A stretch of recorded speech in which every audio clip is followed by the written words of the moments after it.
At the Okoli Law Group, we specialize in producing justice. If you or a loved one in the Atlanta metro area is facing serious criminal charges, then you need serious legal representation. The Okoli Law Group is here for you. The Okoli Law Group is here for us. The Okoli Law Group, serious legal representation. Ẹ̀kọ́ ló láyé táwa yìí sẹ́, ẹ̀kọ́ dára púpọ̀. Ẹ̀kọ́ ló láyé táwa yìí sẹ́, ẹ̀kọ́ ló ń gbé ní dẹni gíga, ẹ̀kọ́ ló ń gbé ní dépò ọlá. Ẹ dákun yé ẹ̀yin òbí wa, lẹ́bàá lówó kẹjọ kẹjọ wa. Ẹ̀kọ́ ló ń gbé ní dẹni gíga, ẹ̀kọ́ ló ń gbé ní dépò ọlá. Ẹ dákun yé ẹ̀yin òbí wa, lẹ́bàá lówó kẹjọ kẹjọ wa. Ẹ dákun yé ẹ̀yin òbí wa, lẹ́bàá lówó kẹjọ kẹjọ wa.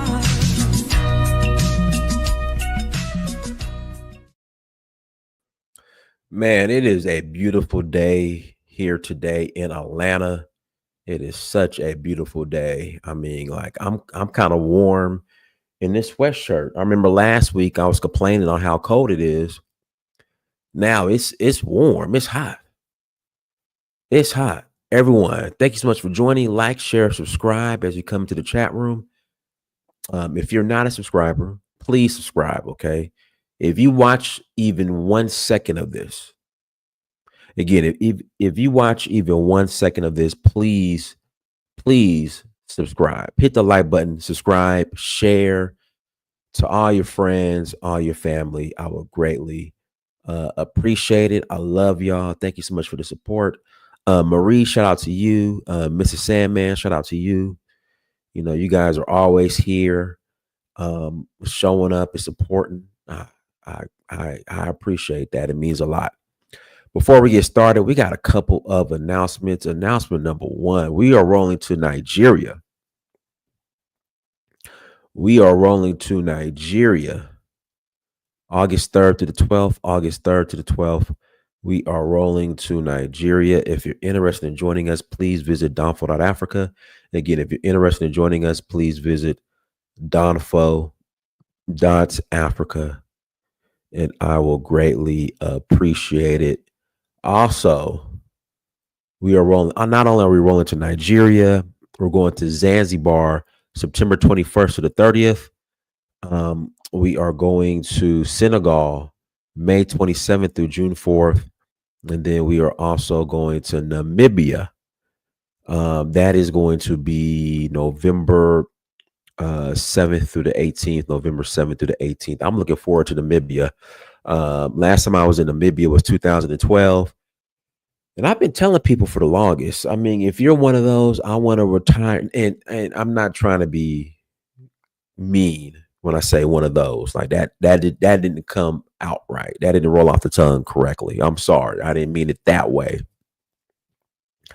But if you're, here we go. Better way to, let me rephrase that. If you're into, I guess, slower living, retirement, chill, infrastructure, I don't understand how Namibia is being overlooked. I don't understand how people, and nothing against Gambia, nothing against Rwanda, which we're talking about today, nothing against Ghana. But if you're like, listen, Dynas, I get my Social Security check, I get my retirement check, and I'm just trying to chill. I want infrastructure. I want clean roads. And Namibia, by far, is the best choice, if you ask me. I want cost of living where my Social Security check and my retirement can stretch. Namibia, by far, no brainer. No brainer. Namibia. So we're going to Namibia and South Africa in November. For that trip and for Senegal, spots are limited because we're running out of space. Again, we are running out of space. So for Namibia and for South Africa, that is one trip. When Namibia, South Africa, and the Senegal. Which one would you suggest an art historian should visit first? Senegal. Senegal. You could do Senegal, or you could do Nigeria. But for in my opinion, with Senegal, you have access. It's easier to access the art in Senegal than it is in Nigeria for some reason. If you ask me, my personal experience, but I would say Senegal for art, fashion, Senegal, and you can't go wrong with Nigeria. So yeah. So guys, hit the like button again. Please hit the like button. Also make sure you share and make sure you subscribe. Let's jump into today's topic: the case for Paul Kagame invading the Congo. And let me pull up this BBC clip that I was watching yesterday. I should have already had it pulled up. It's very interesting. There was an ambassador to Rwanda, a Rwandan ambassador, and she was giving her case on why they doing what they doing. And a lot of it made some it made some sense. You know, it made some sense. So let me pull this up, and then I'll open up the I'll put the link in the chat room, open up the lines, and you guys will be more than welcome to call in. Here we go. This is it right here. Let me pull this up. And we're gonna listen in, courtesy of the BBC. And I mean, she was what we're living here in Rwanda, and what we're here we go. Let me get this pulled up. There we go. living here in Rwanda, and what we have been experiencing for the last 30 years is a situation of extreme insecurity that is born out of the DRC's failure to secure their own country and to give rights to their own people. You know what happened here in 1994 with the genocide? The people who committed genocide fled when they were defeated to the DRC. For the last 30 years, the DRC government has sustained, has financed, has supported, and has armed the FDLR, who have stated that they want to come back to Rwanda to finish the job. So this is what we have had to deal with. Minister Wagner also spoke about the investments that we've made in our army. That has been necessary because security has been very important for us. And it's not just security for security's sake. We have been able to make tremendous progress in the last 30 years, building this country, not just physically, not just infrastructure. I mean, rebuilding everything that was destroyed, but also hearts and minds. We have repaired the social fabric that was destroyed during the genocide. We've been working seriously on reconciliation. Ms. McConnell, I do understand the achievements that you have made in Rwanda, but this is about so then you understand DRC. Why we have This is so. Does that give you the right to then send your troops into a neighboring country and occupy territory there? It gives us the right to defend our borders and to safeguard. But does that mean your troops are today allowed to be deployed? There are reports of thousands, at least 3,000 Rwandan soldiers now willfully occupying Congolese land. Does that give you the right to do that? We are not interested in occupying anyone's land. So what are your troops doing there in the DRC? Our troops are deployed along our border. No, by all estimations, let's be clear with our listeners. By all estimations, your allies, the United States, the UK, the UN, the whole world says your troops are there in the DRC. Why are they there? And shouldn't you leave the DRC to manage its own affairs? Well, they have failed to. We have had repeated violations of our border. We've had people killed on our side of the border with shelling coming from the DRC. Just this week, we've had 15 people died from stray bullets and bombing coming from what's happening in Goma. And this is not new. We have had to live with this. And because of that, we have deployed heavily defensive mechanisms and offensive mechanisms on our border to ensure that we keep our people safe. So just explain that to us. What are your troops doing? What is that offensive position there in the DRC? That means you are actively fighting the Congolese government on its own territory. No, we are we are ensuring that the fighting that is happening on a few kilometers from our border do not come across, and ensuring that we prevent any spillover into Rwanda, because the decisions that are being made. Boots on the ground in the DRC, doesn't it? That's what it involves. That means that if we have to counter any attacks that are targeted at us, it will not happen within our borders. That follows on to my next question, which is that President Kagame warning South Africa, which has troops in the DRC with the support of the Congolese government, saying that if South Africa prefers confrontation, Rwanda will deal with that matter in that context any day. How would that context arise if your troops are not actively in the DRC? That's where the fight would happen. President Kagame was clarifying some distortions that were made by President Ramaphosa. But calling for a fight with South African troops in the DRC, that's what it essentially amounts to, isn't it? We did not call for a fight with the South Africa. South Africa is involved in fighting alongside the DRC army, which is also fighting with the FDLR and the Romanian mercenaries and other mercenaries from Europe that you have seen, that we gave safe passage to through Rwanda, including also a ragtag bunch of ethnic militias. All this is happening right across our border. We are wondering what South Africa is doing in that mix. In all of this, what it looks like is that you have a military, the Rwandan military, which, you know, despite everyone saying that, whether it's your neighbors, whether it's your allies, saying that you are supporting a rebel group in a neighboring country, which is intent right now, as it says, on marching on the capital, Kinshasa, and overthrowing a democratic government in the DRC. Essentially, Rwanda is backing regime change in the DRC. We're not interested in that. I cannot speak for the M23. What we are interested in is ensuring that our borders are safe and that the conflict that is ongoing there does not spill over. We're not interested in war. We're not interested in annexation. We're not interested in regime change. The other accusation from the Democratic Republic of Congo is, of course, that there is a financial lucrative benefit for Rwanda to back the M23. In the 3 years that this renewed M23 offensive has been happening, Rwandan exports of gold have gone up. 800 million imports the UAE says it's getting from Rwanda. It's also seeing exports of minerals like coltan also growing in that time. You are benefiting, and as the DRC government says, you're involved in pillaging the DRC's resources. The DRC needs to do a better job of governing its territory, including getting it. I agree with that. That is their responsibility.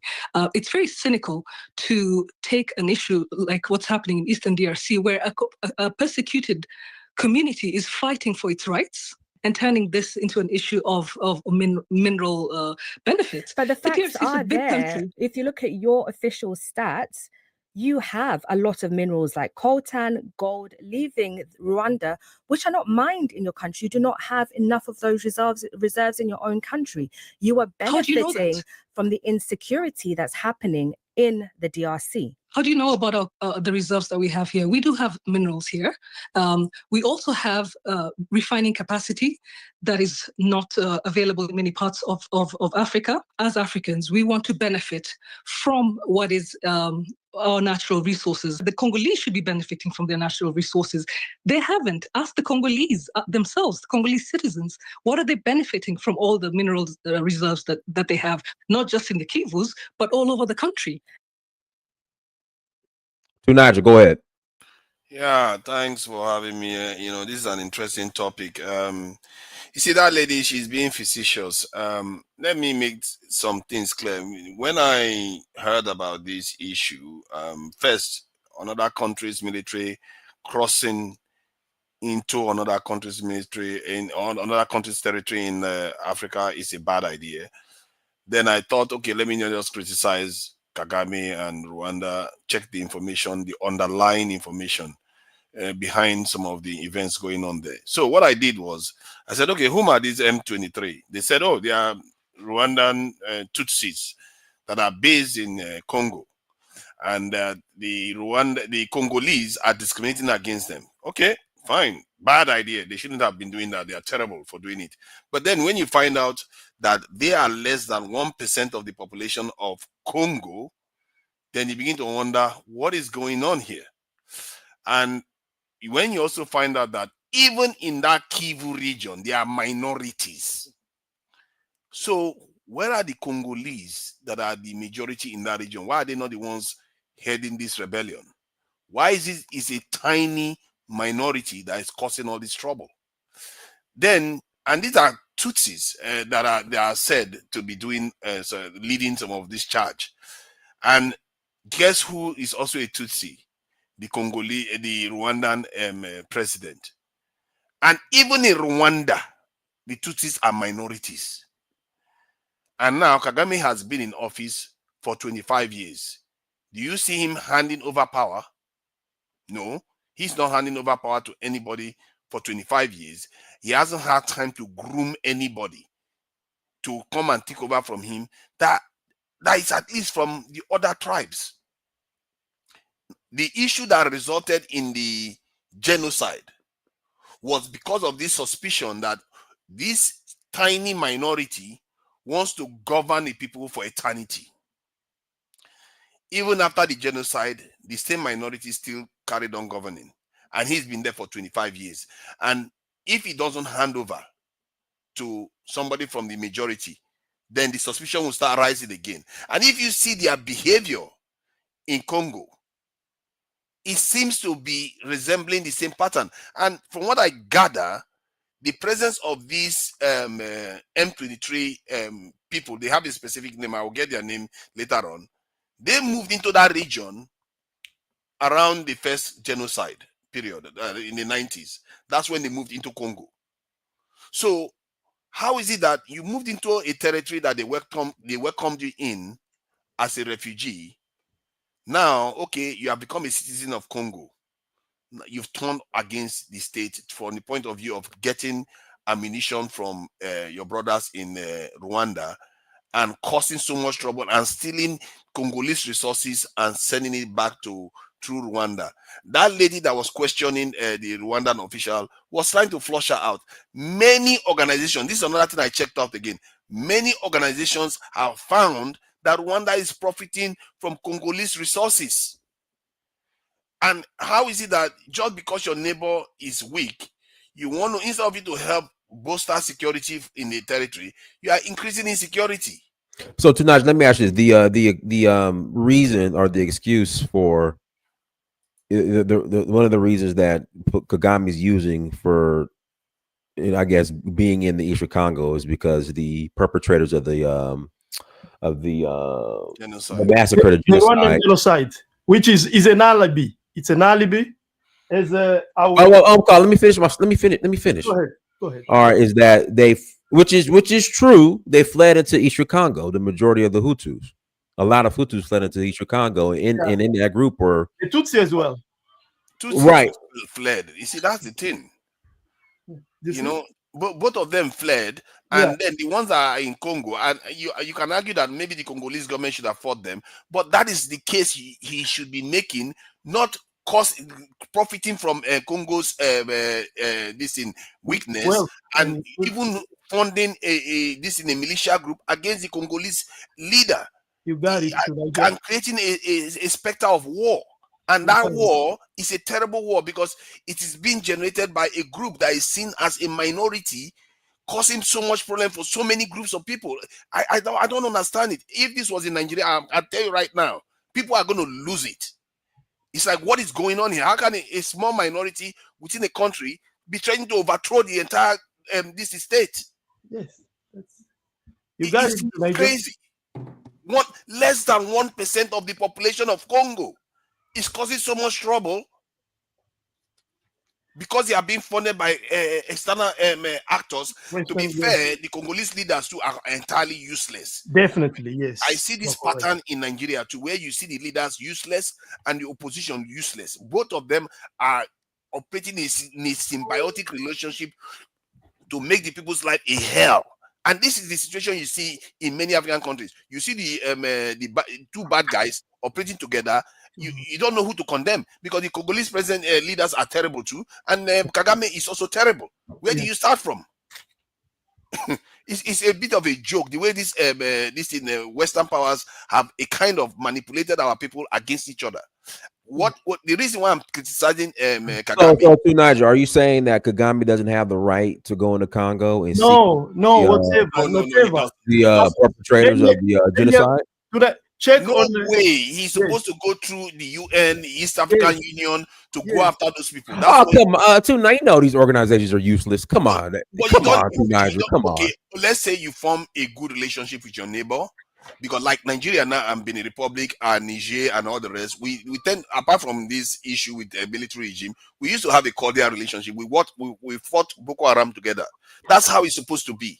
Not suspicion against each other. And we know there's an ethnic tinge to this, because there was a time, what I gathered was that there was a time the M3 leader, the one that came before the M3, before M3 was formed. RCD, CNDP and RCD. Yes, they said those groups took over that region. They were the ones that took over the region, captured the law region. So it wasn't originally theirs. It's just horrible. What I see there is horrible. So sorry. After all, you're Congolese. Please go ahead. Let me not overtalk. All right, that's good. Can I speak, Dynast? Yeah, go ahead, Uncle. Go ahead. Can you hear me? No, you're muffled now. Like this, can you hear me? That's better. Go ahead. All right. Yes, thank you again. Peace to all people who are here. To answer the lady who's, I know her name, I know her, since I've told you all, I'm from that region. Her name is Makolo. To answer it, I'll just refer anybody and refer herself to former Kagame's second, so chief of staff, who used to be the chief of staff of the Army of Rwanda, Kayumba Nyamwasa.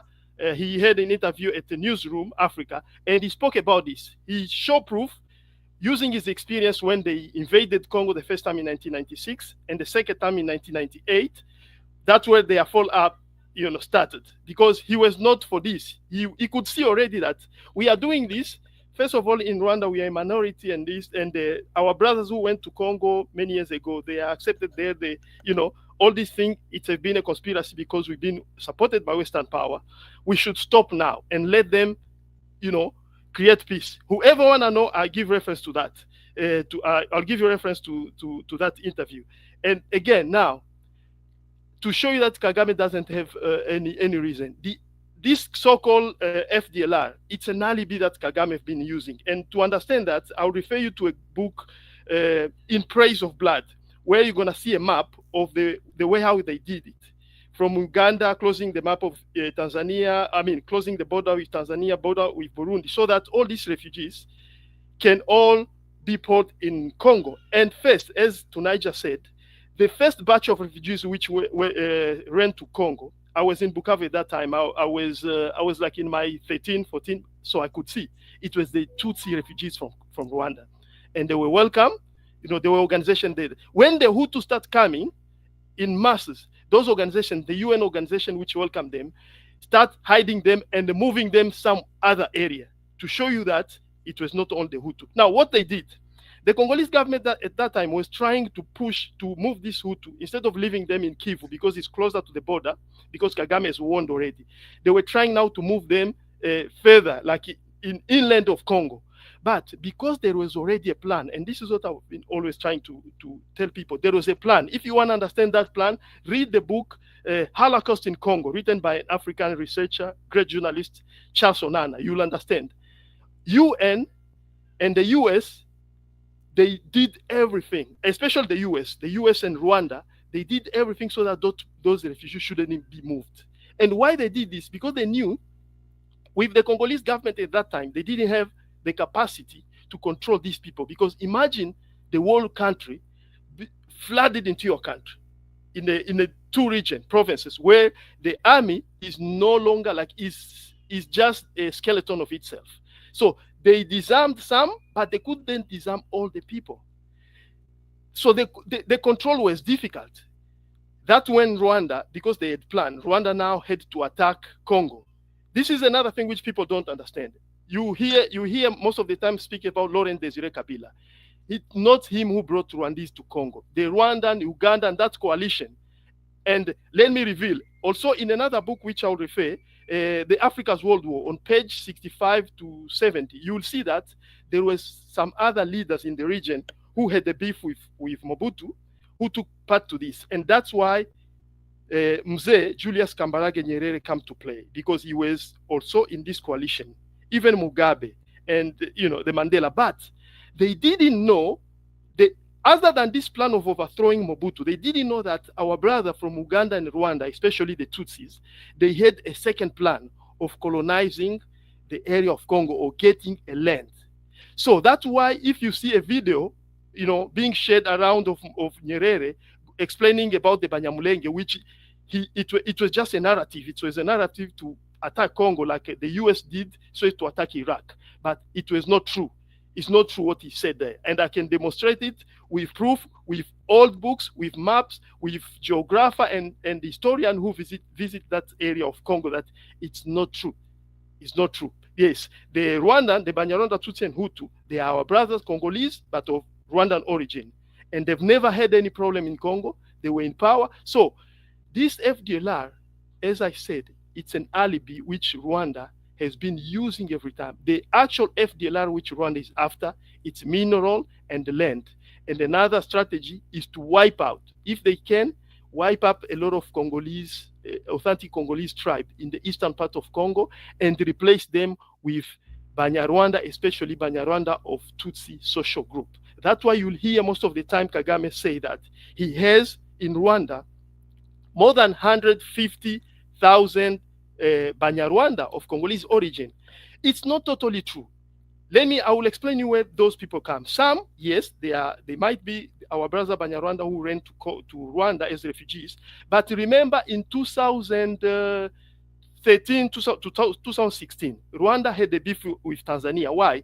Because Tanzania, then President Kikwete, advised the president of Rwanda that you are always complaining about Congo with FDLR, that they should talk. With M23 and all these rebels, CNDP, which you formed there, that they should talk. Why you also? So it's because this is a regional issue. Why don't you sit down and your brothers, the Hutu who ran away and the other, because it's not only Hutu who oppose Kagame who are outside. In Rwanda, you cannot speak your mind. As I said again, Rwanda, that's why, ask anybody who have been to Rwanda and ask them what they've observed about Rwanda. They will tell you they are very kind of cold or quiet. They don't really socialize much. These are all the trauma which Rwandans are going through. And this is what people who visit Rwanda for 1 week, for 2 weeks, they don't know about. Rwandans used not to be like this. They were sociable like the way how Congolese we are. But because of the system which has been imposed to them, they are afraid. Rwandans are afraid among themselves because anybody can turn you in. This is how our brothers of Tutsi stock have imposed on Rwanda, because they want to rule forever. So when Kikwete advised Kagame to talk with the people who are opposing him, Kagame arrogantly told Kikwete, I will never do that, and I warn you, I may also hit you. Kikwete, not being a leader who he was, and Tanzania is not like Congo. It hasn't been weakened like Congo for many years. So Kikwete chased away all the Banyarwanda who were in Tanzania. The same style. The Banyarwanda who came to Congo in 1959, they also went to Tanzania. He chased them away.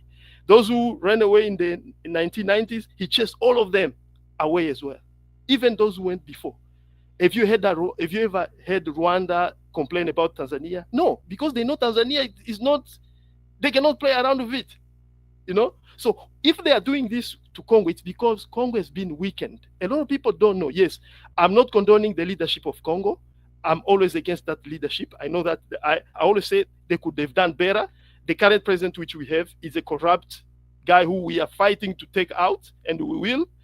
But remember that Congo has spent probably, if not half, maybe a third of its time since independence in wars. People tend to forget this. Remember that just after the independence, Congo was in war. There was a Katanga secession, Kasai secession. Then when they killed Lumumba, the Lumumbists, the Pan-African Lumumbists, revolt, and there was a war which took part Katanga, Kivu, and so on, until like the 68, and it didn't finish because in some parts of Congo, like in Kivu, especially the southern part of Kivu, where there was the hardcore Lumumbists, it was an operation zone until the 1990s.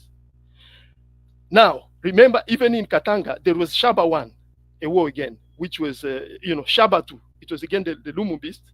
But then the Western sponsored another war in the 1960-70 Scram, who took the city of Bukavu. Just Scram he was a Belgian mercenaries coming to take Bukavu. So, hey, can I ask a question? Yes. Guys, number one, hit the like button. Please hit the like button. Also, links in the chat room. Should we be more upset at Kagame or more upset at failed Congolese leadership? Okay, as a Pan-African, I think we shouldn't condone anybody who come to power shedding blood of millions of people and causing, invading other countries, because that can cause perpetual war. Although we want our continent to advance, so we should denounce Kagame and be upset of him. But not only of him, but we should also hold accountable the current Congolese leadership, because they could have done better. They could prepare the army. So now imagine if the Congolese, if Congo had an army which is a little bit stronger, and Kagame with his bellicose mentality, he attacked Congo, what could happen? There will still people dying because. Whose fault is it that the Congolese army is so weak? Whose fault it is? I think the fault. I can say, we have to take a blame. It's a fault of Congolese leadership first, but also the way how the Western superpower, they are engaged in this region. Because remember, I told you the Congolese, even the army which Mobutu. We always blame Mobutu, but there is something good which Mobutu did. People forget that there was a time when Congolese army was among the best in Africa. They are the one who the American used to go beat Gaddafi in Chad. Congolese army actually, even in the Second World War, they are the one who liberated Rwanda, Burundi, and part of Tanzania. They even went to Ethiopia. They beat Italian there. Later, so there was a time when this army was really a real army, but with the fault and the mistake that Mobutu did, this army weakened. And the way how the Western now got engaged, they sponsored, as I said on the other show before, they went and sponsored Uganda and Rwanda to invade. But why we should blame them? Because the past leadership of Rwanda, the Habyarimana regime, they were also given this deal, but they refused. And whoever want to check this, he can read a book written by the former Congolese ambassador in Rwanda, Kamanda, who explained who the former Hutu regime which was there, told him everything which was happening, which American ambassador was trying to coerce them of doing, whatever Kagame is doing right now. So that means Kagame also can refuse and denounce them, because the world, the geopolitics of the world, how it was in 1990, is different today. Today, he can oppose them and denounce them and go into good deals with Congo. Because it's now different. It's not the Western power only which have a monopoly of power, but there is now Russia and BRIC. Do you understand? That's why we should really, denounce him. And whoever want to check for himself, I would recommend even the Garrison issue 00 number 2 of June, July, August 2019. You will see the way how the American Pentagon has been collaborating with Rwandan regime. And also there is a former head of President Kagame, David Himbara. You can see on YouTube, David Himbara denounced and he exposed how Rwanda has been manipulating number when it comes to economy. And the former chief of staff of Paul Kagame, Theogene Rudasingwa, you can just check for yourself. You hear what he said about all this.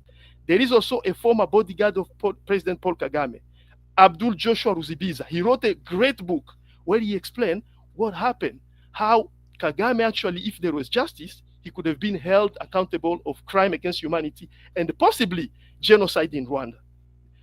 There is a book, The Clinton Cash. You will understand how Kagame and Museveni, they are connected to the Clinton regime. So as to give other people, time to. Yeah, let me pass the mic. Let me pass it to Zulu. Go ahead, Zulu. Everybody's on code, bro. Besides the Congolese, in America, the Congolese is the only people going to church with the white people every day. Nobody else. Everybody else is separate, bro. Everybody else is separate entities. The Rwanda and the Congolese is the only people going to church with the white people every day, bro. Bakuna, every other African nation, every African American, everybody else is separated. Brother, We all on code, bro. Yeah, brother, hear me out. Hear me out, brother. I'm on your side. The point that the brother just made, the brother from the Congo who just spoke, the last 3 points he made. If he was to repeat it again, you know where all this is coming from. Paul Kagame is a snake bastard. He knows his time is up. He knows Trump is attacking the deep state, and the deep state under Clinton put that man in power. My brother, just hear. Brother, hear me out. I hear what you're saying. Okay. You're looking at it from the point of view of, black power, this, that. We got snakes in the black race. Paul Kagame is one of them. Yeah. What the brother said, the guy from the Congo just spoke and just said, last 3-4 sentences, I wish you can repeat yourself, brother, because this is where it's coming from. People have forgotten exactly how Paul Kagame came into power through the crisis that was created with him. He brought down a plane full of the real leaders of the thing, Rwanda. And that's how he got himself into the military. And he's been there serving the interests of companies like Apple. Right now, I'm asking you, the Congolese, I don't support their weakness with having a weak army. And I'll answer you why they got a weak army. He is actually doing the work for Apple, making sure they're getting all the raw materials they need. Let's not forget the basics of why Africa cannot be stable and because they don't want us to get hold of our raw materials. And if you got war, no matter how tough you think you are not going to develop. I am against the DRC being so weak, but there's a reason why. We've got to let our emotions down and look at it practically. Paul Kagame has no reason whatsoever to be in the DRC. I don't care how weak DRC is. He's got no reason to be there. I have a question. Go ahead, Skylar. Someone mentioned that Paul got shot down the plane. I think I missed somebody said that he shot down the plane. That was me. Pretty much out. Oh, okay. So that was complete nonsense. That was a coup by the Hutu government. There were people in the Hutu that did not want to sign the Arusha Accord, and they shot down the plane. And with further proof is that that's the conspiracy. That's not. No, it's not. You know it's not. No, it's not. Hey, yo. You've been listening to the news. We're not going to let Skylar finish. Go ahead, Skylar. But Skylar, I was watching that yesterday where I guess there were different factions within the Hutus that were going at each other. There was. It's true, Dinas. It was. Right. Yeah, Dinas. You know what the proof of it, Dinas? You know what the proof? Why did the president of guard murder the president, Madam Agatha? Madam Agatha was the next person to be. She was a Hutu. She was a moderate Hutu, and the president of guard murdered her after they shot down the plane. Yeah, that's my point. So the presidential guard murdered her and her bodyguards or whatnot. And her bodyguards. And there were some Belgium or French bodyguards that were. They murdered the Belgian. They raped her. They murdered the Belgian bodyguard, and they murdered the Hutu president because it was a coup. You mean the presidential guard shot down the plane because they're close to the president, and then they went to go murder they shot the prime minister plane down. And then they told her, we don't want you to come in power. The military told the president after the prime minister died, we don't want you to come in power because the military, we want to take power. And she told them no. After that, they planned to murder her. So it was a coup. And that's a solid proof. That whole thing where Paul Kagame shot down the plane, that's retarded. Brother? How long has Kagame been in power? As long as how comes he's the only one allowed to be in power? And why comes he has assassinated and got rid of every man in the country apart from himself? Can't you see a dictator when you see one? He's for himself. Listen, everybody does that. America does that. China does that. Listen, hey, my brother, y'all talking about the problem. Y'all talking about the problem, but y'all not talking about the solution, my brother. And hold on, just hear me out. My brother, how can you defend that? He's invaded the DRC. How can you defend this? I'm saying, just hear me out, my brother. Every time I talk, you cut me off. How can we get a revolution and a resolution, and you cut me off every time we talk, bro? Burkina Faso was in the same situation. Niger was in the same situation. Niger was in the same situation. No. Hey, can I finish that? You're confusing it, brother. I hear your enthusiasm. I know what you're on about, bro. It's got nothing to do with that. What we're talking about are the snakes in the black race. You're observing one. His name is Paul Kagame. There's another one called Museveni. They're both CIA, but they were working for the Democrat type of CIA. Now Trump is on their back, so they quickly do the last shit before they get the hell out, because they know that Trump is coming after the deep state run by the Democrats in America.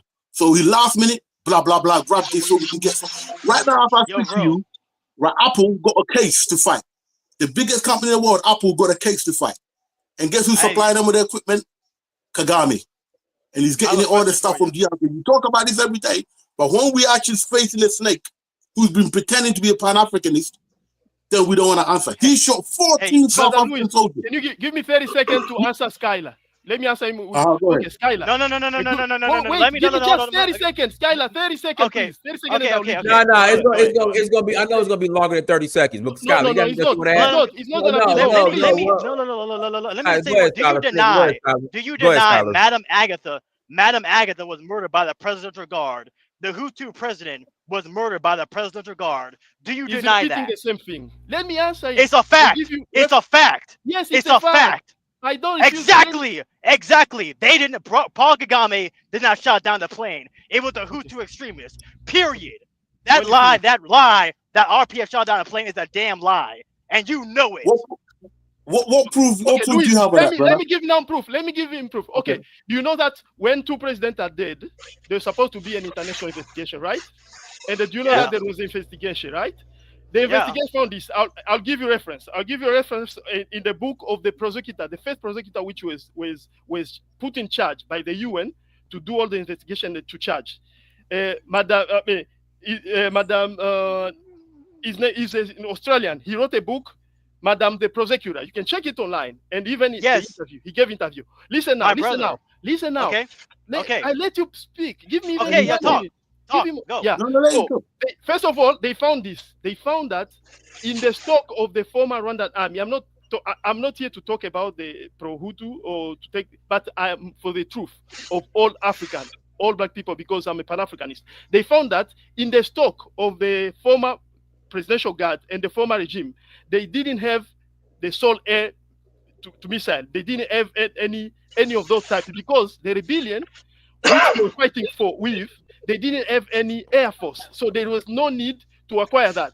And the investigation found this. The investigation found that actually that gun, the gun which was used, the sold-to-air missile which was used, it came from Uganda. It was sold by the Uganda bought it from the stock which the American left when they went to Iraq. My friend, you can read the former bodyguard of Paul Kagame. I already told you. Abdul Joshua. Listen. Okay. I'm gonna give you references, bro. I'm not talking like you, who doesn't give any proof. No, it's not a dude. That's a fact. Madam Agatha was murdered by the Presidential Guard. Yes, Madam Agatha was murdered by the Presidential Guard. That's a fact. But the plan, there is now you can. It's even on YouTube. Even the bodyguard, the guy who was among that team which shot down that plane, he has spoken out already. But it's only because in the documentary I've seen. Yes, it's only the people. People, they don't wanna search. They don't wanna. This information now it's in public. Do you know that there was a mandate for arrest for Kagame? I mean Kagame, because he was the president, he was immune. But his leadership, the top arm brass, they had the mandate for arrest by the Spanish court. Remember in 20? Yeah, I remember that. Yeah, Tony Blair. Yeah, I remember that. One of Kagame's army general was arrested in UK. Do you know why he was released? Because I remember him. Yes. Listen. Okay, let me finish. Let me talk. I let you finish. Let me also finish, bro. Let me also finish. 30 more seconds. Okay. I'm talking. Yeah, 30 seconds. And I'm gonna pass it to Yohani. Go ahead. Yeah, I'm talking with fact. You can also find this in the book, The Truth About Turquoise Operation. You know, it's only Kagame is shielded by powerful countries like the US, UK. Yep. He's doing the bidding. Yes. He's why the Congo was in trouble in the first place. The raw materials. Yeah. I'm not He's helping like them get it out. No reference, no facts. I will give you facts. You can check. It's a fact, bro. Madam Agatha was killed by the President of Guard. That's true. Yes. Hey, listen. Okay, even if he was killed, how long has that man been in power? Okay, let me pass it. Let me pass it to Yohani. Go ahead, Yohani.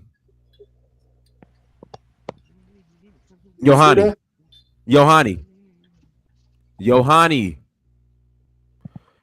All right, honey, we gotta. Oh we yeah, gotta let me. get it Okay, up Donis, can I together. say something real quick, Donis? Go ahead, That's, brother. okay, yeah, okay. There's two. It's been proven. There's another investigation that the rocket was fired by the Presidential Guard camp near the airport. Okay, I read that story where you say they didn't have the missile, but at the end of the day, there's another report that the Presidential Guard fired the rocket at the plane near Akaza.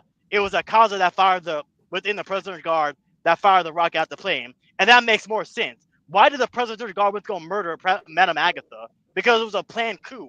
They want to slaughter the Tutsi, but Madame Agatha was a moderate. She signed the Arusha Accord. She was for the Arusha Accord, and there were people that was not for the Arusha Accord. That's a fact. Why else would the president? Why else would the Presidential Guard murder Madame Agatha? They planned that all along. Can you give me a chance to explain to you what I've understood what they were doing? You know the Rwandan issue. The Rwandan issue actually at the beginning it was not an ethnic conflict. It was a political conflict. Why did they murder Madame Agatha? Yes, why did they murder Madame Agatha? Yeah, because why did they murder Madame Agatha? What's she gonna do with him walking into GRC? Listen to me now. Why did they murder Madame Agatha? Yes, because they. I asked you a question. It's an important question. Listen, because the Hutu silly question, my friend. Listen now, because the Hutu extremists. It's an important question. Listen, sir. Now, this is why after reading all the document of investigation and reading the denunciation or the side of truth of people who were closer to Paul Kagame, this is what I've and the reading and the listening to the side of Hutu and other researcher, independent research like Charles Onana, Judy River, Agatha, they kill him because they didn't want, after they heard that their president has been shot down, they didn't want, because Agatha was on the other side. He was, as you said, moderate Hutu. He was against the people who were in power. They knew that Agatha is the one who's gonna get in power, and there was already tensions.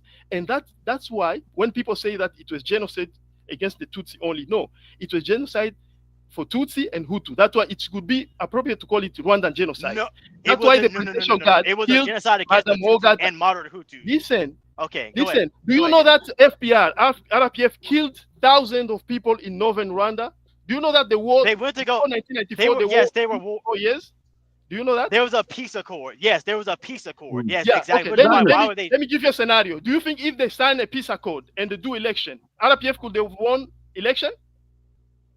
Repeat that. They signed the peace. It was it was being implemented, and then the plane got shot down. Yes, that plane got shot down. Yes, that's why I'm asking you now. If like that, the peace accord could have been implemented and get to election. Skyler. Hold on, bro. Hey, Skyler. Let me ask him last question. Hey, hold on, my brother. What you gonna ask the question? 1 second. Hey, Skyler, where you from, bro? The RPF they knew that if the election comes, they're not gonna win power by election because the Hutu were the majority. Even if they don't have the numbers. Yeah, the brothers who could come back. That's Kagame people don't have the numbers to win the election. They could still be. It was guaranteed they have. I know. Power. That's why it was guaranteed though. It was guaranteed at parliamentary seats. Okay, now but it was guaranteed at parliamentary seats though. But that's my point. They wasn't gonna shut him out. But he's a power-hungry bastard. He don't give a shit. He just wants power. That's what he's after. Power Skyler, where you from? Hey, where you from, Skyler? I'm from Mars. Oh, come on, don't be ridiculous. Because you might be you might be the CIA. We've been looking for. I'm a secret Tutsi. I'm a secret Tutsi. Tutsi, you got me, guys. I'm trying to annex the North Kivu. I'm trying to make greater Rwanda. I'm a secret Tutsi, guys. No, you the CIA. You the CIA, bro. Yeah, the CIA gives me money. The CIA. I'm a secret M23. I'm in Congo right now with M23. Dynasty. Yeah, go ahead. Do you remember about last week? Someone help me out if you can here. The DRC, as well as reporting Kagame, first took Apple to court at the UN. This is Apple, the biggest company in the world. Right now, as I speak to you, the DRC, you can probably pull it up on YouTube. I've taken Apple. That shit ain't gonna go nowhere. Right. That thing is going somewhere, and that's how this thing is all now starting. It ain't going nowhere. I mean, the DRC needs to know how to protect its people and its resources. Oh, we know that. We know that. But what I'm saying is that by them putting this through the paperwork properly, that means Apple are now going to be investigated. I believe this is all part Oh of this. Lord, this ain't nothing coming from Give it. it time. It's unfolding. Oh, We're Lord. gonna know why the DRC has been unstable all this year. It was planned. They wanted access to those minerals. Yes. It's through those minerals they run all their technology. It's and unstable. The especially don't want to let go of that. The Congo's unstable because his leadership is terrible. Yes, there is truth to that. There is truth to that. I've been very harsh on the leadership. Can I explain? Yeah, know that this leadership is not a leadership which has been chosen by Congolese. Every time when Congolese want to decide, they, the Western power meddle in and impose the person who they want. Lumumba, the country to be weakened. Can you imagine? They imposed a guy who doesn't have any college education to be a leader. Yes, we're talking about Mobutu Seke Seke. That bastard was the beginning of the American operation in the Congo. And we know because of that it has never been that stable. We know this. Like I said, Nkrumah wrote a book of it, The Fight for the Congo. The good thing for us in Africa, he didn't die straight away. He wrote about the book and that's why they got rid of him. Yeah? But I know you guys are Americans, but sometimes you need to take that bit out of it. And I know that we are enthusiastic to take back Africa and get us from Black Power. We understand. But we have snakes and traitors among us. We need to identify them. The Congolese guy, the guy from Congo, you there? Yeah, here I am. What do you think? Yeah, what do you think of that guy, that light-skinned dude, Mosey? He's like half Italian or something, huh? So Moise Katumbi is half. His dad is a Jewish, or like he was a Congolese by nationality, but originally from. So he's a Jewish Sepharad. His mom, that's why I don't trust him. His mom is because as I told you, Congo and Zambia, on that border we had a big tribe, Babemba, who are on both sides. His mom is a Mubemba from Zambia who gave birth in Congo. Yes, so we accept him on that side. He is accepted and allowed by loved by Congolese. But when it comes to leadership, he cannot be a leader because first of all he doesn't have the preparation to be a leader.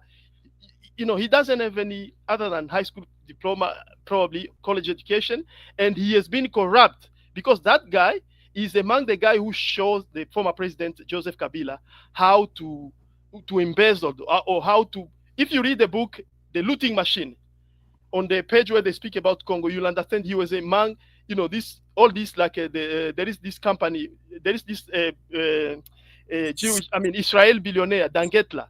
Him and Dangetla, they are the one who, that man be taking money out of Congo for years.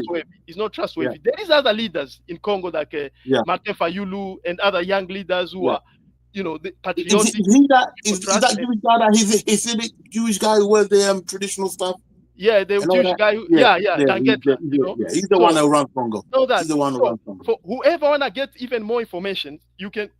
Diners, forgive me. There is this. I like to refer people to black-owned media or black-owned stuff. The blackagendareport.com, and look there about Paul Kagame or about Tshisekedi. You're gonna get factual African perspective news, not this New York Times or other stuff. No, even on Rwanda and Congo, you'll get Skylar. Go to Black Agenda Report. Report.com. Click, write Paul Kagame, then you're gonna read African perspective on Paul Kagame, not this wide manipulated saying that the Hutu are the one who only did this, and the Tutsi are saints. No, bro, that's not true. It's like me, I will come here and say in Congo, in this situation of Congo, it's only Rwanda. No, it's not true. It's not only Rwanda and Uganda. The Congolese have some blame to go to them as well. You see, that me, I'm factual. I'm objective. That's why I'm even giving you references which you can check for yourself. The biggest damage was done under Mobutu because he made sure that nobody was able to challenge him, and he had the backing of the West. Then Kabila come in, and then he didn't last long. Then his son, who seems like a right traitor himself, took all his money, took it to France on behalf of France. Don't forget, France didn't like the fact that they were being kicked out of DRC, and they've been very quiet in the background. I think they've gone back in bed with this Kagame. Listen to me. That man is a snake. And Mugabe was the best one who spoke against Kagame. Yes. They were propping him up that time when he was around. And another thing which people don't know, the war actually which took place especially against in Rwanda. Other than that geopolitics, which they wanted to invade Congo, it was also a matter of getting France out of that region because the American so they can run it. You can read this in the book, but for those who know French, it's better. But in the whole book, even the one in English, like in Praise of Blood, Holocaust in Congo, you can read about this. But there is another book which went into details about this. It was written by a Congolese researcher, Patrick Mbeko. Geostrategic, the theory of plot and the geostrategic in Great Lakes region. You will see that there were studies that the US had sponsored since the 70s, so as to study. Oh, we know that. We know that. Yes. Yeah. So I'm familiar with the Nkrumah writings. I haven't read a lot apart from news bulletin stuff. I know the basis of the Congo. Do you see Mobutu? Mobutu at the beginning. I don't know if I told you this. I am from the eastern part of Congo. I come from a Lumumbist family. I'm a grandson of a guy who was a Lumumbist and who fought. You the same clan? No, not same clan with Lumumba, but this is not Congo. Thanks to Mobutu, I will shock people. Thanks to Mobutu, Congolese are somehow united than the way how they were. Mobutu had his flaws and he had done many mistakes, but there was one point which Mobutu helped Congolese. He unified a lot of Congolese. And that's why today, although they've tried since 1996 to break Congo apart, they are not they're not going to succeed. Because with Mobutu, although we were 405 ethnic groups, he tried to make us one with him on top. So Congolese from east, he was sending them to the west. Congolese from north, will send them to the south. Those from the south sent them. So that's how we got mixed up, and learning about each other, we became connected to the point that when you tell a Congolese, we would like to break your country apart into 4, 5 countries. Yeah, we mix everybody. We'll tell you never. And that's why, and this thing, there is even institute which have been studying. But did he fail to train them up? Because he wouldn't want anyone to overtake him. Did he fail to train up the military?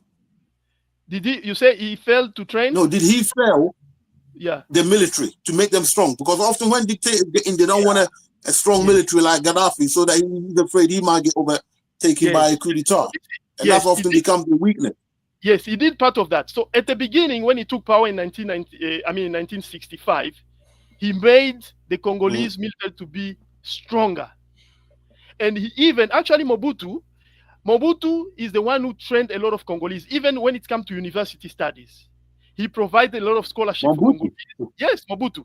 At the beginning, the first 5 years of Mobutu did great things. Congo had the best radio and television station in the whole of Central and East Africa.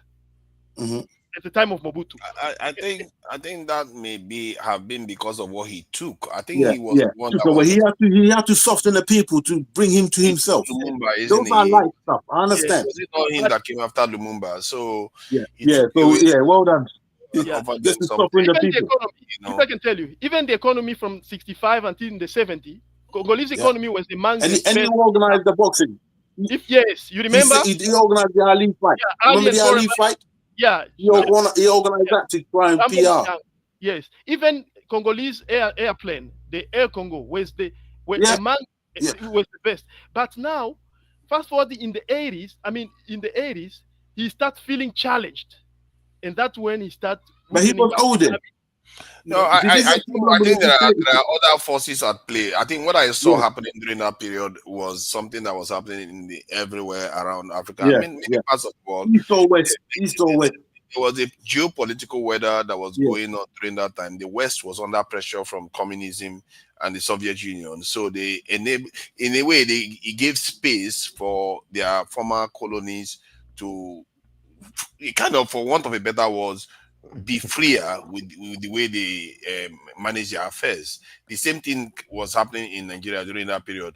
If you look at the period where everything collapsed, it was in the 90s, including for Nigeria, including for Rwanda. The damage was done for Nigeria by that time. And guess what was happening in the 90s? America was supreme when the Soviet Union fell. Of course. And it was bad for us. Somebody argued that the Congo should move its capital somewhere towards the center of the nation because it's too far to one end of the nation and it's a massive country. And I think there's an argument. It won't change anything because the country is still the size it is. You need a strong army to defend you everywhere. They haven't built one. Let me finish the point. It can be a better move, but I don't think that's the problem. No, it will help. Strategically, it will help because it's too far away from the other end of where the whole incident we are talking about is happening. Maybe. And then there is also the fact that African leaders, for some strange reason, we all know why, they are not standing up their people. They are basically standing their people down. Don't do anything. Remain defenseless. Don't leave yourself defenseless and hopeless. And that's the result of the Cold War to Niger. Yeah. That's the result of the Cold War. They keep taking money from the West every year to, in a way, it's a bribe for them not to enable their people to defend themselves, and so that they can be exploited, and which is what we are seeing going on right now.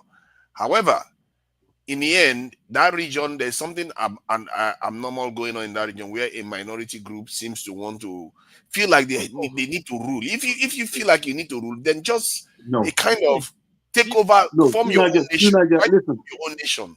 Don't have to govern other people. Like personally, what I would encourage, I would advise if the Tutsis feel like they need to hold power to be protected, then it's not about that, Tunaga. Go and form your own country.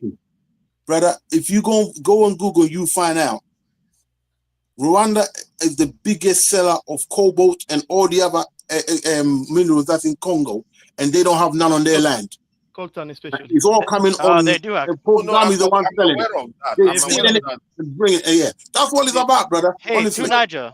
Let's not try to interrupt each other. The point I was trying to make was that because there's a fuel for the reason why Kagame is able to make that excuse, because a lot of people fear that if the Hutus come back in Rwanda, that it may not be as good for them. You know, they've been ruling for how long.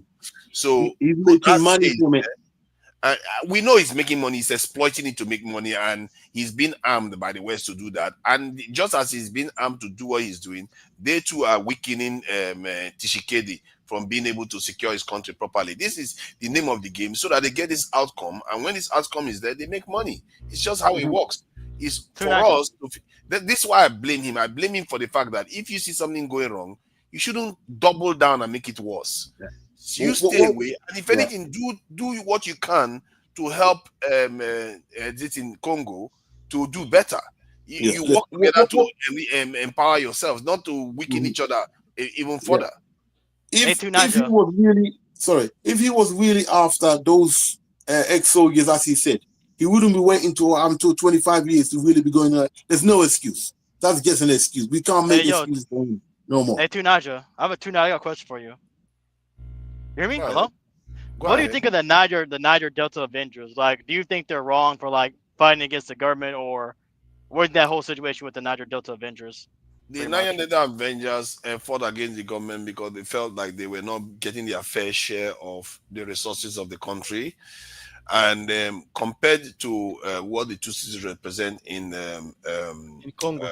Congo, they make up a significant population of the country. It's a different situation. And a lot of wealth. Yeah, and they are one of the oldest in Africa, even not just in Nigeria. They are one of the oldest groups in Africa. They are ancient people, the ancient language. So, and it's their place where most of the oil in Nigeria comes from. So, they are saying, give us more share of the oil. And the moment they were given that, they down their tools, and now they are all part of the country, doing their thing. And in the case of Congo, it's like they moved into the country. They were not there originally. They moved into the country due to the wars that was going on in the 90s. Then they took over certain territories because they were, they are fighting people. They know how to fight. So they took over a lot of territories in that region. Yes, people. Yeah, because they are trained fighters. They've been fighting for a long time. They were fighting the Congolese, the Rwandan government for a while. So they took over some land, and because of that, when they were negotiating to have them, come to join the Congolese military and all the rest, and that fell through somehow. I don't want to blame any side for it. It fell through, but then they decided to take weapons and start claiming that land to be their own, that they are defending their land. What land are you defending? you are Let me give other people another reference of a Tutsi survivor of genocide talking about this issue. If you go on YouTube, You and I Talk Show, live You and I Talk Show, featuring Judy River, the lady who went to do an investigation in Rwanda and in Congo. He has been threatened because this is what people don't know. Paul Kagame, when somebody discover the truth about what is going on in Rwanda or what happened, he will try to kill you so that you don't. I got friends in London. He came after them. Yes. Trust me. Even a professor, an American professor. Yeah, and they're allowing him. How they let him come in the country? What African leader could send people down here come do that? Yes, imagine. Even an American scholar, Professor Christian Davenport, who went to Rwanda and spent years there doing research. He had also a brainwashed like Skylar, thinking that the Hutu are the one who shot down the plane. The Hutu are the one who. I didn't say the Hutu. I didn't say the Hutu. I said the government. The extremists. He went there. A faction of the government. Yes, listen. After 5 years of research and getting access to old archives and the current regime archive, even if they were trying to manipulate the archive, he found out that the story which they were telling is not true. Actually, even using CIA maps, he found that actually there are more Hutu who died in that genocide than the Tutsi, and he found out actually. Paul Kagame, I mean, whoa, I'm telling you the truth. Go, you can search it online. It's online. No, but Uncle, I think let me give him Rethinking Rwanda 1994. There is document. If you want to read the research, you can read it. Or if you want to see, let me. I don't know why we are even stretching it. Well, let me pass the collar. Let me pass the collar. Go ahead, collar. Collar Genesis. Unmute yourself, collar. Hey, what's going on, brother? What's going on? What's up? What's going on? Well, anyway, check this out. I've been on this topic for a long time, many years. And so, what people like your boy Oka don't really acknowledge is the fact that in the eastern part of Congo, right, there are Rwandan Hutsi and Tutsi rebels. A lot of Tutsis are. They basically want to continue the war, right? Because they still got a lot of bad blood there. And the bottom line was easier burning, killing, and looting and stuff like that, right? And the warlords in those regions, right, are with the rebels from Rwanda. And also the only thing keeping the place sort of balanced is the M23 rebels. That's why Kagame supports them. They keep those rebel groups and the warlords off balance, right? Because let me tell you something. Jamal had told me, he said when they went to that trip from Rwanda back in 2019, he said, do you know there's actually rebel groups inside the borders of Rwanda, outside of Kigali? They're like bands of rebels and stuff like that, sleeper cells and everything. And Paul Kagame knows that if he doesn't keep those people... yes, there is. Yes, there is. Yo, look, when's the last time you've been to Rwanda? Okay, when's the last time you've been... Have you ever been to Rwanda? Yo, hey, look, hold on. Don't worry. One is, let me speak and then you can talk. Well, I'll give you the floor. All right? All right, now, Jamal told me, he said, yeah, people warn them, don't go too far at night because there's rebels out there. Inside, right outside of Kigali, inside Rwanda. Now, only thing keeping them placated is the fact that it's sort of cut off from the ones who have the base camps outside of Rwanda eastern part. So Paul Kagame is hunting down those people. And in the process, unfortunately, right, the M23 rebels also waging a war against the government of Kinshasa, by proxy, So it's not like Paul Kagame said, I want to fuck up this. He's basically trying to neutralize a problem, which is the Rwandan rebels inside of the eastern part, So basically what I'm saying is Kagame is just trying to protect his state, by any means. If he withdraws from the eastern thing, Rwanda will collapse in a year. No, I don't think that is true. Oh, yeah, because you're biased in your opinion. Okay. I'm gonna give you reference. I'm gonna give you reference, bro. I let you talk. Go check the recent UN group of experts. Report what they said. UN experts. Okay. Yes. Sometimes we have to trust. They're experts. You also know. You also know that just a few years ago, it was uncovered that UN members, Genesis. right? Genesis. You hold UN. It's still Carla's turn. Go ahead, Carla. Okay, do you understand that the UN and peacekeepers were involved in smuggling themselves? And they're involved in stuff like that, gold, coal, and some of everything. So we can't take everything. So you want to do that?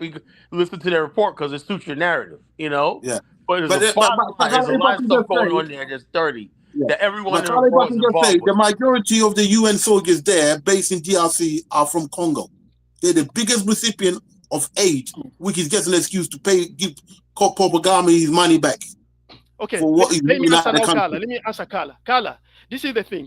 I will refer you to even a Rwandan himself, the former second in command of Paul Kagame, former General Kayumba Nyamwasa, who just gave an interview at a newsroom, a South African media. Go listen to him.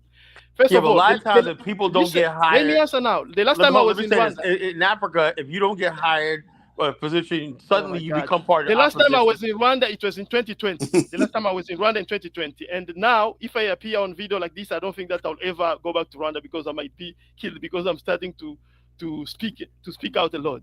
So in Rwanda since for decades, Rwanda has never been attacked by any rebel. If they tell you that, it's a lie. And you can look at news and all that stuff. Even in eastern part of Congo, do you know how many times Congo had let Rwanda come into Congo, the Rwandan army, invade, work together so as to hunt down those so-called FDLR? Do you know how many times? More than 5 times. That's all. That's all it is. Yes, listen now. Listen what happens most of the time. Most of the time, what is happening, when they come in and they go to, because it's in deep. It's not like in Goma or where. No. They're in deep Congo. When they go there and the Congolese army, because doesn't have any incentives of this, they leave them alone. They found out that these people, they come in, they start killing even Congolese in the village. They go and kill Congolese villagers. I don't believe that. I don't believe that. They found that, and then sometimes they start getting involved in mining because I don't believe that. Hold on, hold on. That's a lie. That's a lie. Hold on. There is even. Do you know that? You got to prove. You got to prove some evidence. Let me finish. You got to bring some evidence. There is. Yes, I'll give you reference. I'll give you references. There is even some Congolese army and the UN have arrested some of these guys FDLR and give them to the UN so as UN can repatriate them in Rwanda. Do you know what Rwanda does? It guards them and retrain them. Some it's brainwash them and put them in their army, and some send them back to Congo. There is even a guy in FDLR who was interrogated, and he said this. Do you know, if you are lucky to have even a brother in Rwandan army, he's gonna be helping you, sending you guns, and you send mineral back. That's how they do it. This FDLR. That's all. I'm sorry, man. I'm sorry. I don't. You cannot be that confident, okay, as a leader like Kagame, and not have your borders secured. He's got it secured. That's why he can even threaten South Africa. Yes. Trust me. No. You understand something, right? Yeah, his borders secure, but there's sleeper cells inside Rwanda, right? That can easily, you know how easy it is. Tell me when last there was an attack in Rwanda by every country that's ever been went down for coup has come from within. I hear you, but how come he's never been threatened? How comes Kagame's never been threatened? Yeah. What are you talking about? Can you tell us which year anybody attacked Rwanda? Any rebel from outside? Bro, that's because Paul Kagame got good security force. That's why. No, it's not only that. Come on, and also a lot of these guys hide behind the so-called opposition thing. You know how it does in Africa, right? If you just said to yourself, Lewis, that the so-called opposition being locked up. There's no opposition. You're being a hypocrite because the same. No, there's no opposition in Rwanda. These are complete dictators. They are. They are. There's no opposition in Rwanda. The same thing. Lewis. In the opposition, listen on my show. You said the opposition in Ghana right now did everything they can. No, that's Ghana. That's not Rwanda. Right? That's a different situation. You can't compare Ghana to Rwanda. So why? You can't compare Ghana to Rwanda. It's a different situation. Why should I believe you? Why should I believe you And well, we all listen to the news. Hey, yo, hold up for a minute. Hold up. There are different political parties in Rwanda. That's just a fact. Oh, there are different political parties in Rwanda. Okay, you go run the office there. They're all owned by Paul Kagame. Those are There's different Yeah, political right, parties. Oh, because you don't like them. man. Like I said, because you anybody don't like wants them, to it get don't involved count. with African politics, you're just He committing changed the suicide. constitution to run again. How many times has he changed the constitution to keep running? Man, He's a complete dictator. He just pretends. Let me add this. Kagame wins about 97% of the votes. 99%. And when they asked, he said it's in our context. It doesn't matter. It's our No, context. bullshit. That's for the cameras. Let me That's for the list the cameras. organizations. Let me list the organizations that accuse Rwanda of profiting from Congo's resources. Number one, UN. Global Witness is another one. Human Rights Watch is another one. African Union is another one. East African Community is another one. African Center for Constructive Resolution of Disputes. Right. Every major organizations have listed that. It's obvious that he's making money out of this. And you realize too, Niger, they're all African organizations, so he don't respect them. He don't give a shit. He gives answers to his white masters. This guy's a traitor. To hell with him. He can go. There's other Rwandans who can run that country. Fuck him. You know, if the Western world speak well of you, that means, you know, you're their man. He just pretends every now and then, comes out, just say something Pan-African, and then everybody go, yeah, he's the man. Listen, we know you're young, you're enthusiastic, but this guy is a slave bastard. End of. He's got no right to be in the Congo. And another thing as well, before we go any further, why is it that when they're having peace talk with the M23, they're going to go through him, and if he's got nothing to do with it, why they got to speak to him? Bull crap. He's the one running them. Everybody knows it. The West don't care about African Union organization because they found it anyway. Controlled opposition.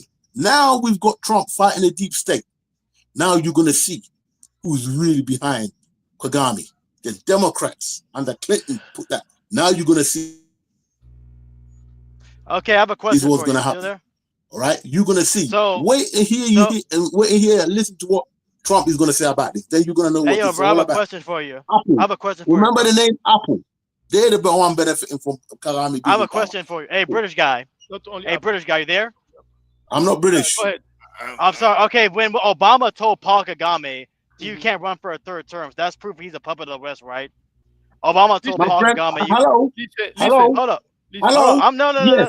Yes. Go. You know why? Because it would have made Obama look bad. But he didn't care anyway. Because Obama is not there. It's all one big conspiracy. It's all one big conspiracy. Okay, my friend, listen. You're a very naive man. Yeah, very naive. Right. Listen to me. Listen to me very carefully. Listen to me very carefully. All right. The first black president since the war wrote a book called "The Fight for the Congo" about the Congo. Okay. Dr. Robert Mugabe spoke about Kagame in particular. Okay, the reason why Obama told him that because he exposed the West. He's no longer in power, and guess who's still in power? Did Obama told Paul Biya you can't run for a third term? Nothing to do with Obama. Obama is not in power, my friend. Obama is not in power. Obama is not in power. And Donald Trump sanctioned Rwanda. Donald Trump sanctioned Paul Kagame because when did you do that? I haven't heard anything. I haven't heard him talk about Kagame yet. That was last. Isn't sanction? No sanction. There's no sanction. It was sanctioned. No yes, sanction it was. Come on. Yes, it was last when Trump was president last time. No, bro, you lied. Yes, it was. Mate. Wait, get out of here, bro. Give me any newspaper which said that or any reference. I'll do. You can Google it. Donald Trump sanctioned Rwanda last. Listen, among the few presidents who met Donald Trump in his first term, it's Paul Kagame and another one. So only 2 or 3.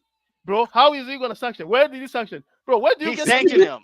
Man, he sanctioned him. Where? Where's the sanction? Okay, where's the sanction? You can type in your damn phone, dude. Type it in your damn phone.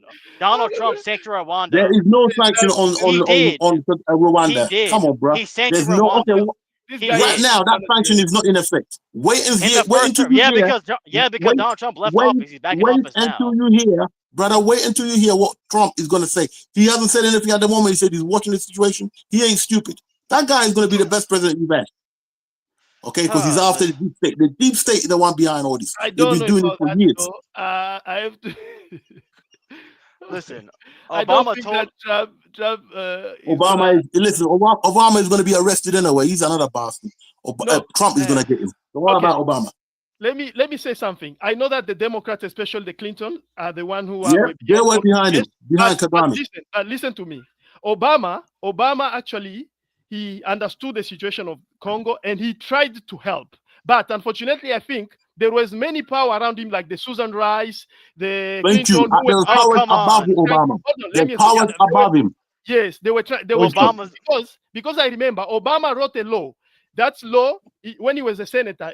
The law about Congo. I can quickly type it, but if you go to Friends of the Congo, you're gonna see that law. If that law could be implemented, it could help Congo, and all these things could never really happen. But I think they sabotaged it. You know, they sabotaged it. Even in 2012, when M23 took Goma, we called White House Congolese. We were here. We were like, we were really up in hands, and we called the Congress and White House and thing. And Obama himself called Paul Kagame, and he told him he's gonna sanction him if he doesn't take out his, like when they took Goma for the first time, it was Obama who actually helped us. He sanctioned Rwanda. He withheld aid, military aid, which United States is providing to Rwanda. He withheld it, and Kagame pulled out his troops out of Rwanda. So I think, although the problem was some Democrats like the Clinton, the Susan Rice, the Madeleine Albright, but there is also some other Democrats like the former, the senator who. Your only hope you got at the moment, right, is Trump. Yeah. Wait and see what he says. Apart from that, I hope South Africa can actually go and take out Kagame, because there's 14 of their soldiers. That is a declaration of war. This is analysts have said. Analysts have said, like Rwanda. Do you see Rwanda? This war when Biden was still there, Kagame couldn't do this. Couldn't take over Goma because Goma is so strategic and so on. He couldn't do it, but he waited for Trump because Trump doesn't care much, doesn't care less. So even if I think you care enough about this one, even if he overran Goma and Bukavu, he knows that Trump is not there. He doesn't care. So that's why most analysts, that's what they're saying. That's why they think Paul Kagame is trying to go faster. Well, let's wait and see, because America have interest there. Hey, Congolese, I have a question for you. Hey, Congolese. Hey, was it true that Joseph Kabila Jr. was at Donald Trump inauguration? I heard like a rumor about that. It's not true. It's not true. There's no way. How can he get invited? Yeah, he didn't invite no black man. No, I heard that Joseph Kabila Jr. was at Donald Trump inauguration. No, it's not true. Yeah, it's just manipulation. Look, this is what they were doing. So the guy Katumbi is connected to Dangetla, and Dangetla and Joseph Kabila, they are connected to Elon Musk, because Elon Musk was buying most of his cobalt and minerals from Dangetla, which is a mineral coming from Congo, in Katanga. So because there was that connection between the former president Joseph Kabila and the Elon Musk, his people, the people who were still supporting him, although he was a useless, and even the one who got us into this mess, because he was there for 18 years. He couldn't put up the real army, but he was just protecting himself and his body. Now they were saying that through Elon Musk, Joseph Kabila is going to be at the inauguration and they're going to meet. So they were trying to manipulate people, but it was not true. That's the thing. Wow.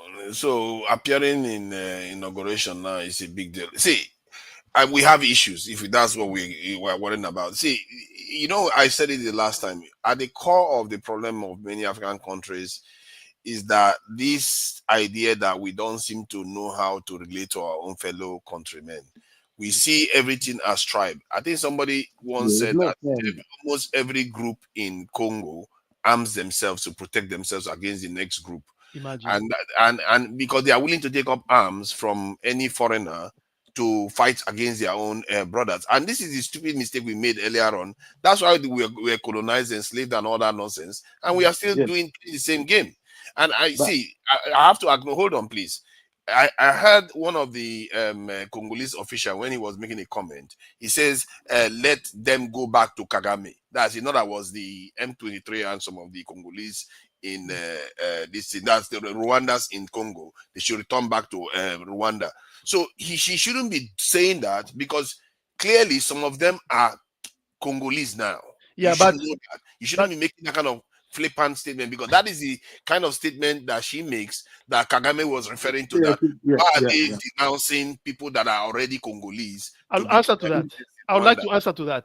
So, of course, I would say, Yeah, of course, that can be problematic in some extent, but to some extent, I think it's true. Because if you find most analysts and researchers, they will tell you that M23 actually is made of Rwandan Special Force, and I can assure you this because I just received a message from my one of my relatives who is here in US, telling me that his family was called, because remember, even in Rwanda, even among these people who are fighting, there are people who we had a relation with. Somebody who's a major in the army, in the you troop. just said something. Listen. You just said something. Don't. If you say the M23 is made up of some of them, maybe 10%, 20% are made up of. No, it's not 10%. No, it's not 10%. It's more than that. It's more than many? that. How many percentage? What is your Let percentage? me finish my thought. Let me finish my thought. He just told you me. have to start from actual facts. What are your numbers? Yes, for me, yes. What are your, okay, the researchers have said there is probably between 4,000 and 5,000 soldiers that Rwanda has deployed in Congo right now. Is the one I'm talking now. about. M23, what is M23? M23 is just a group of so-called rebels. It's a proxy of Rwanda. So it's not civilian. M23 is not civilian. It's mainly soldiers with... Yes, let's say they are soldiers, but are they all from Rwanda? Of course. Okay, listen now. Of course, there were some former M23 fighter who were refugees in Uganda and Rwanda. And why they were there, remember, this is what people, like the pro-Rwanda media is not telling the people. There was actually a process of repatriating of these people coming back, being repatriated to Congo and be housed in Rumangabo so that they can sort out. Repatriated to Rwanda. Sorry? Yeah. M25, I thought they were Tutsis that came from Rwanda. Yes, but even though, yes, we know that. But there was a plan because they were saying that they are Congolese and they are in camp in Rwanda and Uganda. So the Congo government was in process with the Eastern African Community and SADC to bring them, those who are claiming that they are Congolese, to bring them in Rumangabo. Yeah, so that they can sort out, find out, identify them who are the Rwandan, who they were fighters from Rwanda, and take them to Rwanda. And those who they will find that they are Congolese. Because remember this, even if people lie, there is a way of knowing, because they can ask you, where was your village? Where do you come from? And they can identify you through that. Do you see? Yeah. So that process was going on. But Kagame found that if they do that, it will be problematic. You're going to find out what he's about. They're going to find out what he's about. So that's why he attacked the South African thing. Yeah. You see? That's the problem. But now when apparently, Louis, I really want to hear what he's saying. I missed that information. What did Kagame do to sabotage that process? He instrumentalized them into taking arms. He didn't want them to be deployed, to be put in Rumangabo so that they can be sought out. He kind of like sabotaged the process. The process, okay. Yeah, so let me reveal you one other thing. Another problem which our brother Tutsi, especially from Rwanda, it's because, as I've said, psychologically, they have a primary loyalty to their social group, or you can call it ethnic group. So for them, wherever they are, they feel like they should be loyal to Kagame than being loyal to Congo. And that's the problem. So they have no loyalty to the country. Yeah, to Kinshasa. They don't have loyalty to the country where they are claiming they're citizens. They pledge loyalty to Kagame, who they see like one of them is a brother. That's the problem which is going on in that region. Imagine, ask yourself, why Rwanda has a problem with Burundi, Congo, they had the problem with Tanzania, and to some extent even they had problem with Uganda. See, they have a problem with I hear what you are saying. This is where Congo has to take responsibility. Yes. No matter what your people feel like some people have allegiance to other distinct groups. This is the rule. Depend on the way you treat them within the nation. If you give them a stake within the nation, their loyalty may, let's say you are quantifying it 70, 80%. Right now it's 90 and 10% to Congo, but if Congo treated them better, you get 60-40. My brother, let me ask you. So you want a group which is 1% to be treated better than 100%? Let me give you statistics. Wait. Let me give it. I'll show you that they are treated better, but they have a problem. Do you know? You said you yourself. You can see that they are first 1%, and they are originally immigrants, right? But they occupy in every government. There is always a brother Tutsi who always in the government. Right, currently, check the Minister of Infrastructure and the Construction of Congo is a Tutsi guy, you know, of that group so-called Banya, whatever. Check out the current. Okay, so they haven't been pushed out of government. They are there. No. Check out the general who is in charge.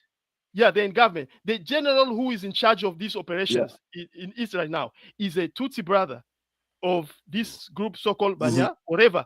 In the army, actually 25% of high, because those posts, let me tell you, those posts in army, the rank like general, colonel. In Congo, it's money. Because most of those guys, they are the one who the government let them, you know, have in their ownership some mines. And the 25% of this group, imagine 21% of the country is in charge of 25% of high ranking. What else do you want? There's a lot of them. Let me give you another example. Even economically, in a central bank, the third director of Congolese central bank is actually a Tutsi. Let me go fast forward. So they've never been pushed back. Even if I go back to Mobutu time, I told you already. Even when Mobutu did that, that may have emboldened them.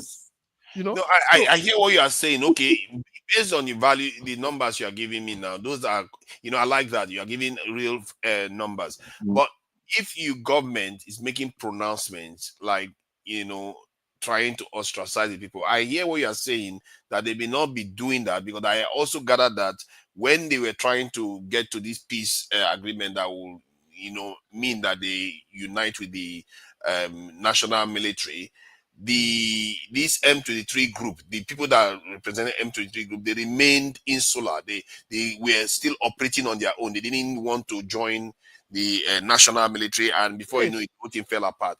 So I understand that, but don't give them any excuse. And to be fair, why have we not heard about this before?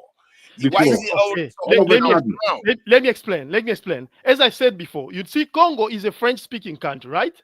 And Rwanda is an English-speaking country. And you people, most of you guys, you follow English-speaking medias and not what you read. So when this information is in Congolese media, in French-speaking media, you're not going to hear it. You're not going to hear it. You see, that's the problem. The problem is, I'm not excusing the Congolese leadership for them being mediocres. I'm not. And I'll take accountability as a Congolese. But we have to understand deep down what there is. Because you see, this abroad, I'll give you a promise. Just even today, if they sign another peace accord today, I give you 5 to 10 years, they're still going to rebel. Do you see, as I've told you, and I've explained it before, when Rwanda and the Western power push that mass of population in Congo, they had studied Congo geography, topography, and the history of Congo. They knew that it will be difficult to finish off. Long time. It will take a long time for these people to, so they will be using it as an alibi. That's FDLR. FDLR and Congo. Hear me out, brother. Yes. Right now, have they obviously they've taken Goma. As far as I know, they've held the South African soldiers, the rest of them that are there, in detention on the airport there. Airport, yes. They are marching on to Kinshasa. Now, in the early days, to Bukavu, to another state, Bukavu. The distance is so long; it's going to take 6 months. No, 6 months. No, they took 2 years. They took 2 years, 3 years to take Goma. How many? This is not the first. It's not like 1996. It's so far. Yeah, it's a big you know. Yeah, this is not 1996. This is what people have to understand. In 1996. So the DRC have enough manpower in the army to stop this M23. And this is a different time. People have waked up. People have woken. They know now the truth. A lot of people know now. I don't even think that even Nigeria, South Africa, a few other countries will even stand by and watch this and move a That's why I think South Africa is going to send in their special forces. They have to, because they know they're holding their soldiers right now at gunpoint in the airstrip that's there. This is the kind of stuff I wish Nigerians were free to come and fight. Nigerians, they like to come and fight, man. Listen, it can happen. They can get Senegal, Ghana, Nigeria. We can deal with this. Right, because it seems like one place is causing trouble. This is what needs to happen, and then when you pull them back, let me help you as well. Since you said about information, let me help you as well. Whoever wanna know the deep with references, not for me, not for Congolese only, from other research outside African and Western about the deep history of this situation. I recommend you a YouTube channel, Mulenge Land. Mulenge Land. Is it in French though? Is it in French? No, it will be in English. Oh, He does it. yeah. He's an historian. He does it in English and in French. What's his name? MULENGE. LU. MULENGE. Space Land. Lens. Okay, Lens. Mulenge Lens. And Mulenge. then you repeat Mulenge speaks. Mulenge speaks. Yeah, speaks. That's yes. You will understand the history, how they came to be here, and what historians and researchers have gathered. Not from me, not from Congolese. Is this a YouTube channel? Yes, yeah, YouTube channel. Even from Rwanda themselves. Mulenge Lens. Mulenge speaks. Yeah, then Mulenge speaks. You're gonna have information even from Rwanda themselves. Then there are two people that I want taken out in Africa. Two, Kagame and Museveni. Yeah, these two they have to go. They've got no extra ideas for Africa. They've got to go. It's funny because Museveni and Kagame, they always talk as if they are somehow against the West. But no, it's what it is. It's an act. They like sign bites. They know what's gonna trigger black people, especially in Africa. And we go, yeah. That's what I was trying to explain to the African American brother everyone. Kagame knows how to play to this. When he gets a chance, he will rip into a foreign reporter that asks the silly questions, and then you go in there, you think, yeah, Paul Kagame is on our side. No. Yeah, I think one of the coaching some of all these will get is they also train them on how to buy. The military man, yeah, they know how to do the PR, say the right things to make themselves sound like independent-minded people while they are compromised. I'm so shocked when you look at the GDP per capita of this in Rwanda. It's still, I can't believe that it's still lower than that of Nigeria. Course, that's why they put numbers. That's why I get shocked, right? That especially some of us in America. I'm not in America, but when they hear these numbers, it's a PR. Yes, because he was so uplifted up. They lifted him up. Almost like a Mandela that's saving Rwanda because of the genocide.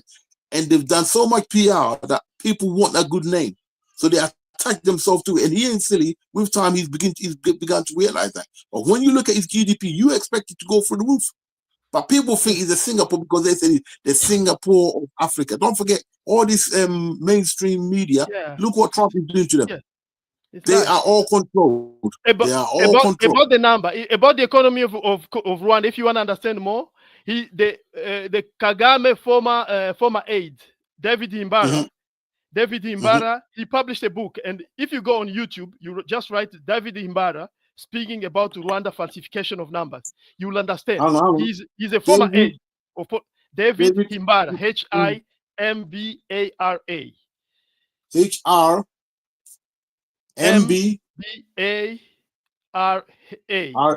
Mbara. This is a former aide of President Paul Kagame. I think he doesn't live in in Rwanda. No. He ran away. He's in US. He's probably in US. But they'll kill him. He'll kill him. Yes, yeah. Even his former chief of staff.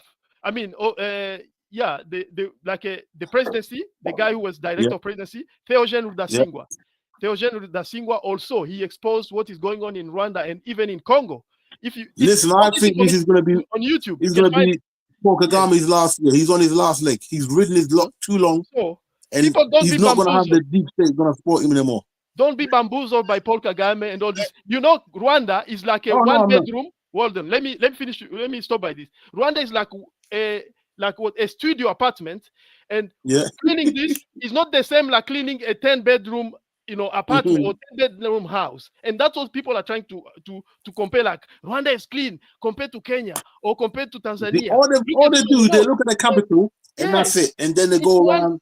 It's like cleaning a studio. It's not the same effort. I always said that what he did didn't require so much. He just organizing people to clean the streets, and that's all.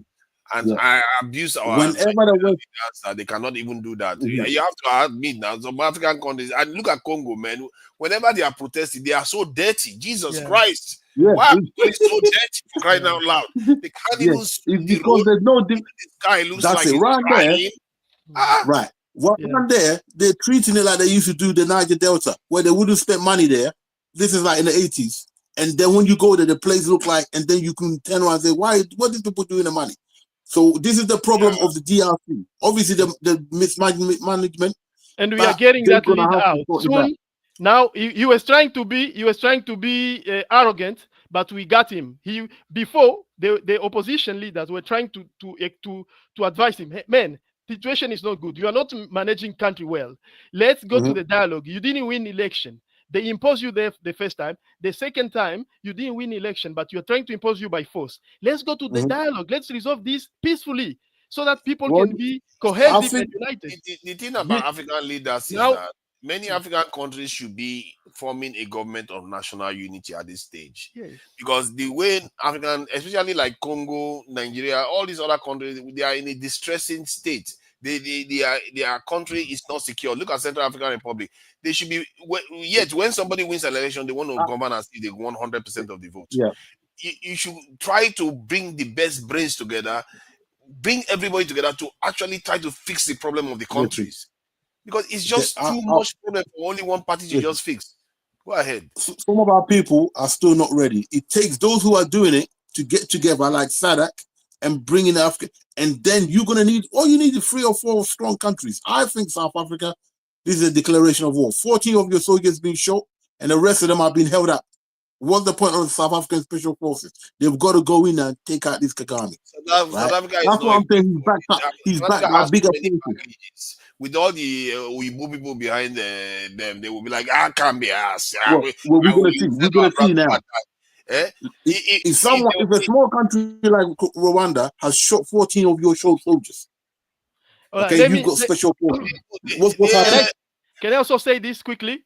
On the last show, someone asked to name a few presidents who will be better than Paul Kagame, and I was laughing because I didn't hear that on live because I was so interrupted. Let me tell people. You see, if you read the life of President Seretse Khama of Botswana, that's a far better president Paul Kagame.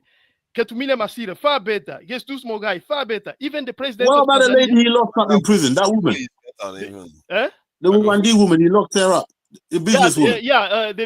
Yes, Rwigara. He locked up Rwigara. He locked up, like a President John Pombe Magufuli of Tanzania. He did a phenomenal job than Paul Kagame.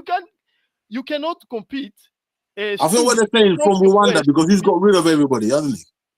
What they meant, I think, from Rwanda itself. People are fed propaganda. You cannot compare even Traore. The President Traore of Burkina Faso just came up right now.